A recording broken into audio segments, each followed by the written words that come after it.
नमस्कार, स्वागत है आपका एबीपी न्यूज में। मैं अखिलेश आनंद हूं। तो घंटी बजाओ के दूसरे हिस्से की शुरुआत करें उससे पहले एक बड़ी खबर आप तक पहुंचा दें। जम्मू कश्मीर के सोपोर में एनकाउंटर में सूचना यह मिल रही है कि सुरक्षा बलों को एक बड़ी कामयाबी मिली है।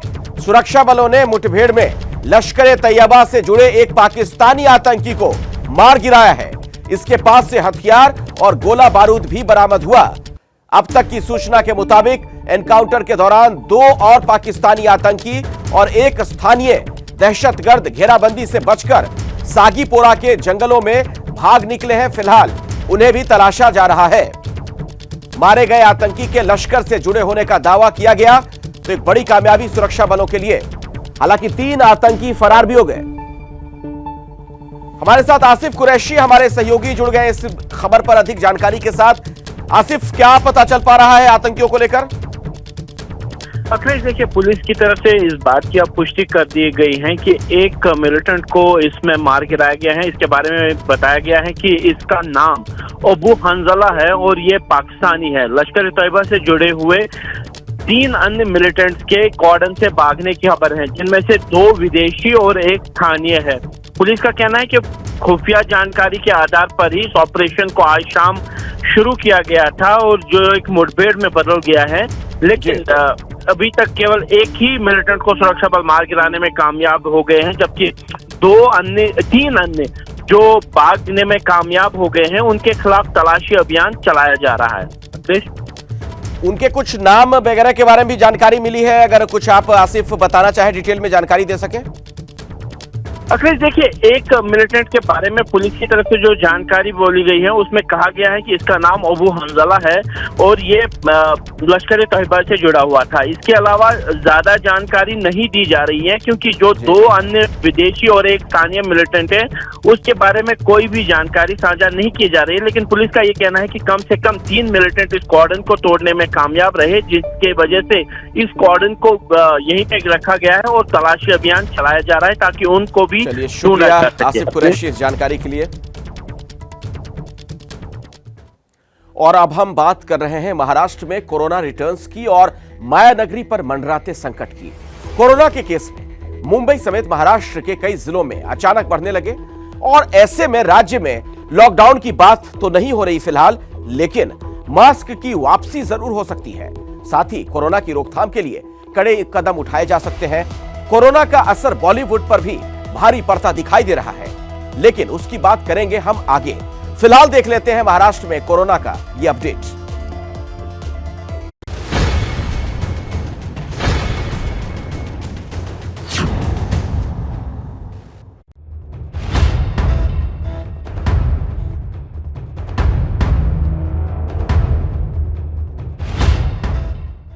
क्या महाराष्ट्र में मास्क लौटने वाला है? क्या फिर से सोशल डिस्टेंसिंग जरूरी होगी?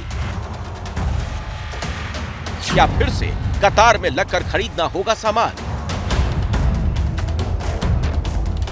सबसे अहम सवाल, क्या मुंबई में लॉकडाउन होने वाला है? हम इसमें से एक भी बात दहशत फैलाने या भगदड़ मचाने के लिए नहीं कह रहे, बल्कि एक चेतावनी के तौर पर सामने रख रहे हैं, जिसका इशारा खुद महाराष्ट्र के उप मुख्यमंत्री अजीत पवार ने दिया है।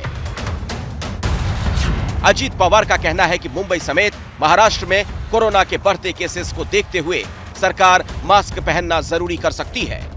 मी मास्क लावून बोलतोय, आम्ही पण मास्कची कंपल्सरी मास्क केलेलं नाही, पण कलेक्टरांना सांगितलेलं आहे की जिथं गर्दी असेल तिथं सगळ्यांनी मास्क वापरण्याचा प्रयत्न करावा, कारण रोज कोरोनाची संख्या बाधितांची वाढती, पेशेंटची संख्या वाढती है। कोरोना कितने बड़े खतरे के तौर पर लौट रहा है, इसकी बानगी आंकड़ों में तो दिखाई देती ही है।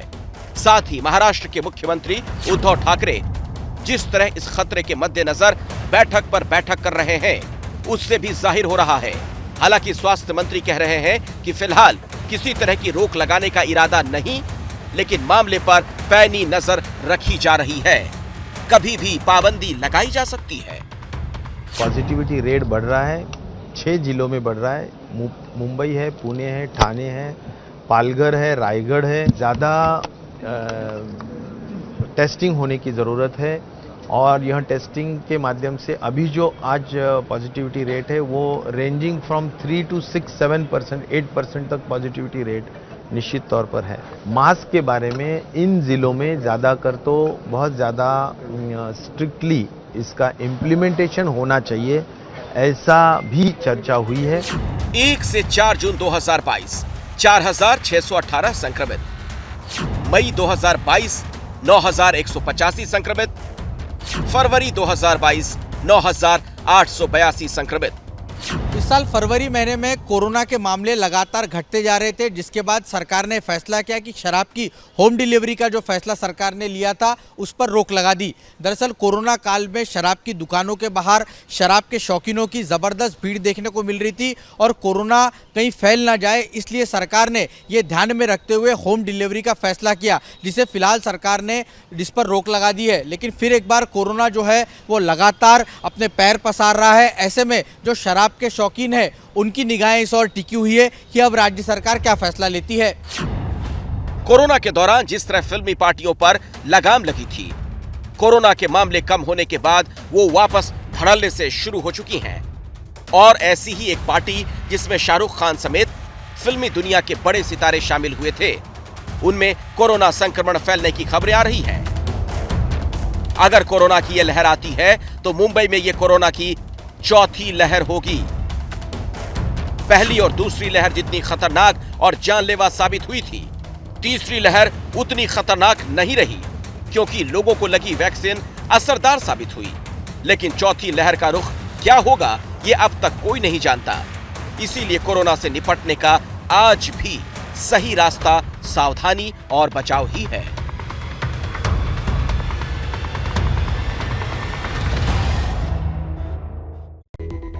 बॉलीवुड पर कोरोना का साया फिर मंडराने लगा है। एक एक करके बॉलीवुड के कई सितारे फिर से कोरोना की चपेट में आ रहे हैं। तो आखिर किन सितारों को हुआ है कोरोना, आइए आपको बताते हैं।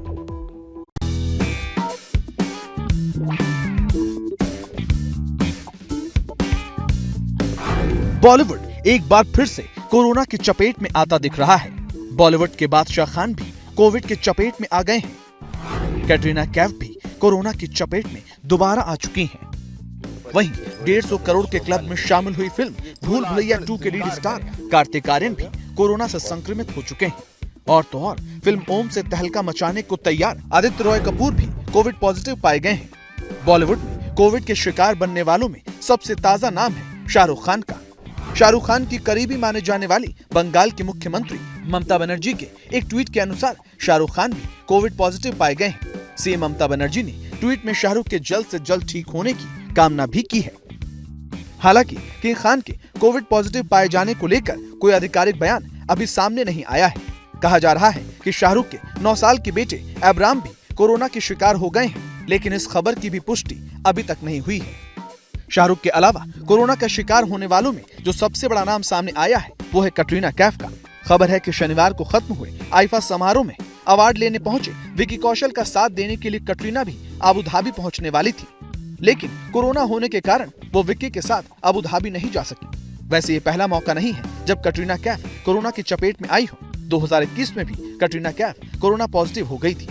शाहरुख खान और कैटरीना कैफ के अलावा जिस बॉलीवुड के बड़े सितारे को कोरोना हुआ है वो है हाल ही में भूल भुलैया 2 जैसी सुपरहिट फिल्म देने वाले कार्तिक आर्यन। एक तो हमारी प्रॉब्लम खत्म नहीं हो रही, ऊपर से तुम्हारी माँ की क्या आत्मा, तुम्हारी माँ की आत्मा से बात कराने लायो ना। कार्तिक आर्यन ने खुद ही शुक्रवार को ट्वीट कर ये जानकारी दी कि वो भी कोरोना पॉजिटिव हो गए हैं। उन्होंने ट्वीट कर लिखा, सब कुछ इतना पॉजिटिव चल रहा था कि कोरोना से भी नहीं रहा गया। आपको बता दें कि कार्तिक आर्यन आईफा में डांस परफॉर्मेंस देने की पूरी तैयारी कर चुके थे, मगर कोरोना होने के कारण वो आईफा में परफॉर्म नहीं कर सके। बॉलीवुड एक्टर आदित्य रॉय कपूर भी कोरोना पॉजिटिव हैं। आदित्य रॉय कपूर की फिल्म ओम 1 जुलाई को रिलीज होनी है, पर कोरोना के चलते उनके फिल्म प्रमोशन के प्लान में बदलाव किए जाने की खबर है। याद दिला दें कि कुछ दिन पहले अक्षय कुमार ने भी खुद के कोविड पॉजिटिव होने की खबर दी थी। कोरोना पॉजिटिव होने के कारण ही अक्षय तब कांस फिल्म फेस्टिवल में शामिल नहीं हो पाए थे। अक्षय कुमार इससे पहले पिछले साल भी कोरोना की चपेट में आ गए थे।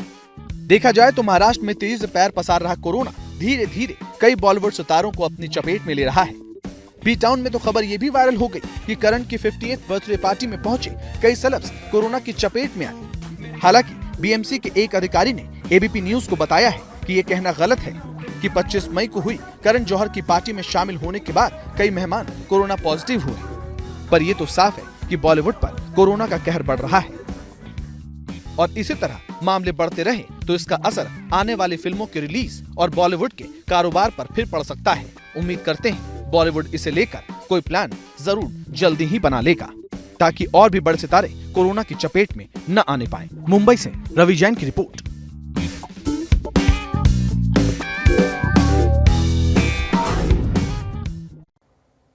बॉलीवुड स्टार सलमान खान को जान से मारने की धमकी दिए जाने के बाद अब पुलिस की कार्रवाई तेज हो गई। सलमान खान, सलीम खान और उनके बॉडीगार्ड समेत 4 लोगों के बयान दर्ज किए गए हैं। क्राइम ब्रांच और स्थानीय पुलिस की 10 टीम इस मामले की जांच में फिलहाल जुटी है। पुलिस ने सलमान के घर के आसपास से करीब 200 सीसीटीवी की फुटेज जब्त की और ये सारी कार्रवाई ताबड़तोड़ तरीके से इसलिए भी की जा रही है क्योंकि शक यह है कि धमकी भरा जो खत मिला वो गोल्डी बराड़ और लॉरेंस बिश्नोई की तरफ से भेजा गया है। बॉलीवुड के भाईजान सलमान को जान से मारने की धमकी। सलमान खान को सिद्धू मूसेवाला की तरह मारने की धमकी। सलमान खान के पिता सलीम खान को मिला धमकी भरा लेटर। आखिर किसने दी बॉलीवुड के दबंग को जान से मारने की धमकी? बी टाउन से लेकर सलमान के फैंस और चाहने वाले परेशान हैं, बेचैन हैं। इसकी वजह है एक धमकी जो सलमान खान को दी गई है, उनके पिता को दी गई है और सलमान को जान से मारने की ये धमकी एक लेटर के जरिए दी गई है। कहा जा रहा है कि सलीम खान और सलमान खान को जान से मारने की धमकी भरे पत्र में लिखा है कि सलीम खान, सलमान खान, बहुत जल्द आपका मूसेवाला होगा, GBLB। यानी सलमान को भी पंजाबी सिंगर सिद्धू मूसेवाला की तरह जान से मारने की धमकी दी गई है। बताया जा रहा है कि ये लेटर सलमान के पिता सलीम खान को उस वक्त मिला जब वो रविवार की सुबह जॉगिंग करने निकले थे। मुंबई के बैंड्रा बैंडस्टैंड इलाके में सलमान खान का घर है और यही वो जगह है जहां पर सलमान खान का घर है और वहां से थोड़ी ही दूरी पर ये बैंड्रा बैंडस्टैंड का प्रोमेनेड है जहां पर सलीम खान प्रतिदिन मॉर्निंग वॉक के लिए आते हैं। रविवार सुबह भी 7:30 से 8 बजे के बीच सलीम खान अपने 2 बॉडीगार्ड के साथ इसी प्रोमेनेड पर मॉर्निंग वॉक कर रहे थे और प्रतिदिन की तरह इसी पसंदीदा बेंच पर सलीम खान बैठे हुए थे और इसी दौरान उनके बॉडीगार्ड ने उन्हें एक पत्र दिया जिस पत्र पर लिखा था कि सलमान खान, सलीम खान, आपका भी मूसेवाला होगा, KGBLB। इस प्रकार का संदेश लिखा गया था जिसमें सलमान खान को जान से मारने की धमकी दी गई। सलमान को जान से मारने की धमकी वाले लेटर के मिलने पर मुंबई पुलिस ने बांद्रा पुलिस स्टेशन में केस दर्ज कर लिया है और जांच शुरू कर दी है। खबर है कि इस बीच सलमान खान की सिक्योरिटी बढ़ाई गई है। मुंबई के बैंड्रा इलाके में स्थित इसी गैलेक्सी अपार्टमेंट में सलमान खान पिता सलीम खान समेत परिवार के साथ रहते हैं। सलमान खान बॉलीवुड के बड़े स्टार हैं, उनके करोड़ों फैंस हैं। ऐसे में सलमान की झलक पाने के लिए यहाँ फैंस की भीड़ होती है, इसीलिए उनकी सुरक्षा बढ़ा दी गई है। निजी सुरक्षा कर्मियों के साथ साथ मुंबई पुलिस ने भी सलमान खान और उनके परिवार की सुरक्षा बढ़ा दी है। मुंबई पुलिस के जो बड़े अधिकारी हैं, ज्वाइंट कमिश्नर विश्वास नागरे पाटिल और इस जोन के डीसीपी मंजुनाथ सिंघे और स्थानीय बैंड्रा पुलिस के जो कर्मचारी हैं, पुलिसकर्मी, वो यहाँ पर पहुंचे हुए थे। उन्होंने परिवार के सदस्यों से बात की, खुद सलमान खान से बात की। सलमान खान घर में ही हैं, उनसे काफी समय तक चर्चा की गई और उनसे भी कुछ पूछताछ की गई। चूंकि इस मामले में मुंबई पुलिस ने संज्ञान लेकर FIR दर्ज किया हुआ है, ऐसे पर मुंबई पुलिस जांच भी कर रही है। साथ ही साथ कोई अप्रिय घटना ना हो या फिर किसी प्रकार की लापरवाही ना हो, इसीलिए सुरक्षा बढ़ा दी गई। इस मामले को लेकर सलमान के घर से बाहर जब जांच करने वाली क्राइम ब्रांच की टीम बाहर निकली तो हमने उनसे बातचीत की। सुनिए उन्होंने क्या कहा। इन्वेस्टिगेशन की कुछ अपने तरीके होते हैं, हम मैं आपसे बात करूंगा।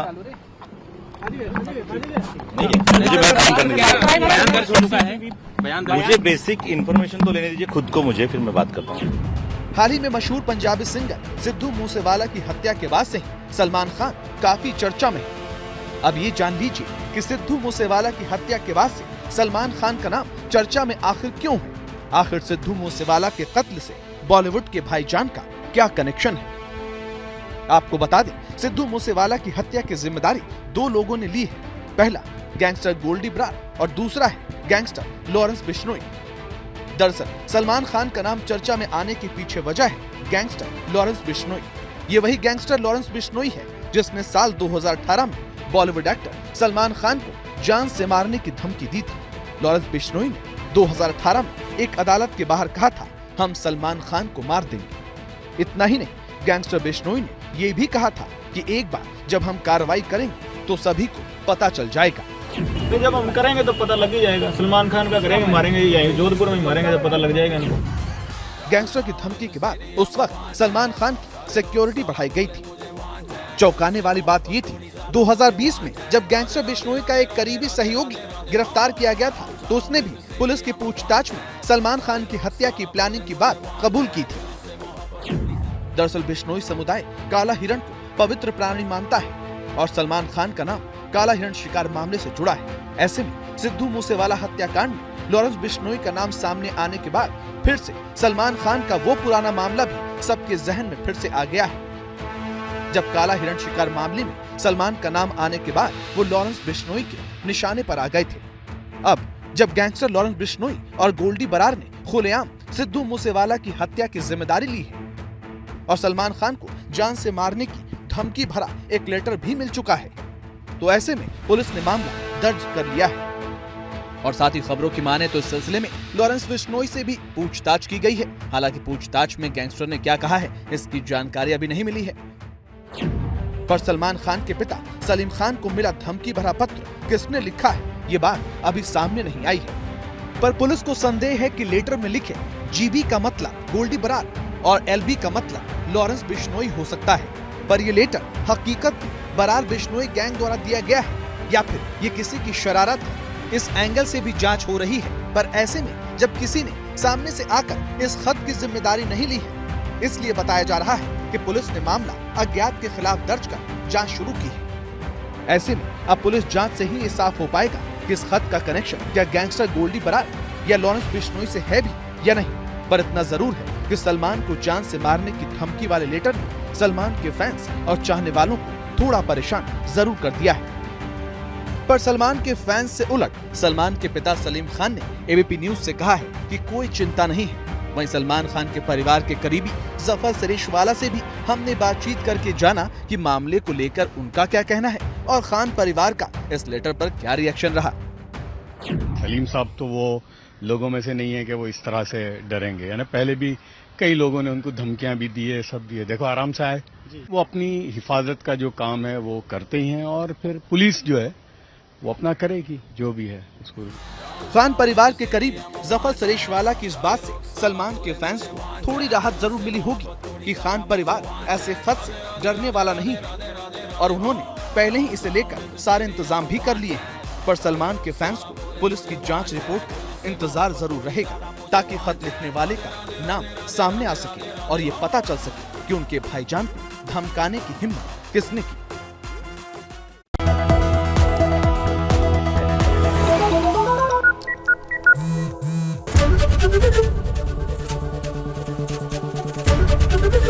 एबीपी न्यूज आपको रखे आगे।